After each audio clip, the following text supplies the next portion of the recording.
আসসালামু আলাইকুম। আজকে আমি তৈরি করে নিচ্ছি খেজুরের গুড় দিয়ে পায়েস। এই পায়েসটা খেতে অনেক বেশি ভালো লাগে। আমি ছোটবেলা খেতাম, আমার মা রান্না করত।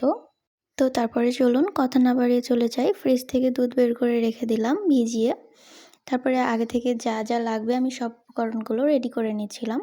এখানে নিয়ে নিয়েছিলাম কনডেন্স মিল্ক, তারপরে ছিল পোলাওয়ের চাউল, আর এই যে গুড়টা কিন্তু অনেক বেশি ভালো ছিল। গুড়টা আমি পরে কেটে নিব। এই যে দেখুন এভাবে কেটে নিয়েছি। আর দুধ আমি অবশ্য আগে চালটাকে খুব ভালোভাবে দুধের সঙ্গে মিক্স করে নিয়েছিলাম। আর খুব ভালোভাবে চালটা মিক্সও হয়ে গেছিলো। তো তারপরে আমার পছন্দ মতো আমি গুড় দিয়ে দিয়েছি। দিয়ে এটাকে খুব ভালোভাবে নাড়াচাড়া করে গুড়গুলোকে ভেঙে নিব। তো তারপরে এটাকে খুব ভালোভাবে নাড়াচাড়া করে গুড়গুলো মিশিয়ে নিব। গুড় মেশানো হয়ে গেলে এটাকে একবারে লো আঁচে আমি এটাকে জাল হতে দিব। জাল হয়ে গেলে আমি দিয়ে দিব এখানে কনডেন্স মিল্ক, যেহেতু আমরা কনডেন্স মিল্কটা পছন্দ করি।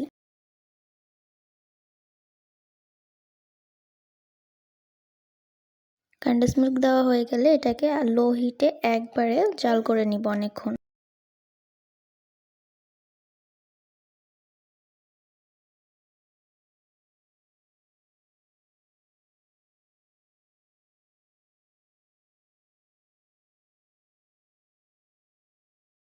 আর মাঝে মধ্যে একটু নাড়াচাড়া করে দিব যেন চালগুলো মিশে যায় খুব ভালোভাবে।